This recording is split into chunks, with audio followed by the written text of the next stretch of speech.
Honourable viewer, professor doctor Rafiqul Islam আজকের ভিডিওতে আপনাকে সাদর আমন্ত্রণ। আমি বেশ কয়েকটা সিরিজ দিচ্ছি আপনাকে ধূমপানের কুপ্রভাব শরীরের বিভিন্ন অংশে কিভাবে এফেক্ট করে সেটা নিয়ে। আজকে আমি আলোচনা করব ধূমপান কিভাবে আপনার লিভারের উপর খারাপ প্রভাব ফেলে। লিভার আল্লাহর একটা অদ্ভুত সৃষ্টি অর্গান। মানুষের জীবনের জন্য লিভারের অপরিহার্য একটি অর্গান। ডিরেক্টলি এবং ইনডিরেক্টলি এই স্মোকিং লিভারের উপর অনেক ধরনের ক্ষতিকর প্রভাব ফেলে। যদিও স্মোকিংয়ের ডিরেক্ট কোনো কন্ট্রাক্ট লিভারের উপর পড়ে না, তারপরেও কী কী কাজ করে?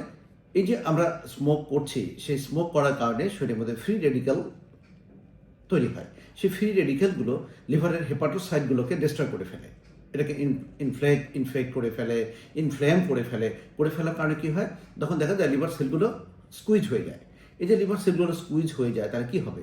লিভারের অ্যাক্টিভিটি কমে যাবে, লিভারের যে ফাংশনগুলো থাকবে সেটা করতে পারবে না, সে ডিটক্সিফিকেশন করতে পারবে না, সে লিভার দেখা যায় মেটাবলিজমের যে অ্যাক্টিভ রোল আছে সেই রোলটা প্লে করতে পারবে না। এরপরে কী হবে? এই যে স্মোক করার কারণে শরীরের যে আপনার অনেক ক্ষতি হয়, তার মধ্যে দেখা যাবে যে আপনার নন অ্যালকোহলিক ফ্যাটি লিভার যাদের থাকে তাদের এটাকে আরও প্রম্পট হয়ে যাবে। এবং এই যে দুটো কারণ একসঙ্গে যদি ঘটে যায়, তখন কী হয়ে যায়? লিভার সিরোসিস হয়ে যায়। আবার দেখা যায় যে স্মোকিংয়ের মধ্যে যে অনেক কার্সিনোজেন থাকে, বিশেষ করে নাইট্রোসামাইন, এই ধরনের আরও যে হেভি মেটাল থাকে, সেগুলো লিভারের উপর টক্সিক ইফেক্ট করে হেপাটোসেলুলার কার্সিনোমা তৈরি করতে পারে। লিভারের উপরে স্মোকিংয়ের আরও অনেক কুপ্রভাব আছে। তাদের মধ্যে অন্যতম যেগুলো আছে, স্মোকিংয়ের কারণে ভেসোকনস্ট্রিকশন হয়। ভেসোকনস্ট্রিকশন হলে কী হবে? লিভারের ব্লাড সার্কুলেশনটা কমে যাবে, লিভার তার অ্যাক্টিভ করতে পারবে না। স্মোকিং এর এই ফ্রি রেডিক্যাল যেগুলো হয় সেগুলো কী করে? সাইটোক্রোম P455 এনজাইমকে ইন্ডাক্ট করে ফেলে।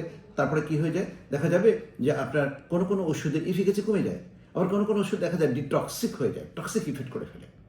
ওভারঅল যে কথাগুলো আমি বলতে চাইলাম, ডিরেক্টলি কোনো ইফেক্ট যদিও স্মোক না করে, কন্ট্যাক্ট না হওয়ার কারণে, কিন্তু ইনডিরেক্টলি অনেক খারাপ খারাপ ইফেক্ট করে থাকে। Honourable viewer, professor Rafiqul Islam, আমি মেডিসিন, নিউরোলজি এবং পুষ্টি নিয়ে কাজ করে থাকি। সারা বাংলাদেশের সাধারণ মানুষকে স্বাস্থ্য সম্পর্কে সচেতন করে তোলার জন্য আমার ভিডিওগুলো দেখা। একটি কথা নিশ্চয়ই আপনার মনে আছে, আমার একটা সাম্প্রতিক আমি একটা ভালো স্বপ্ন দেখি বাংলাদেশে।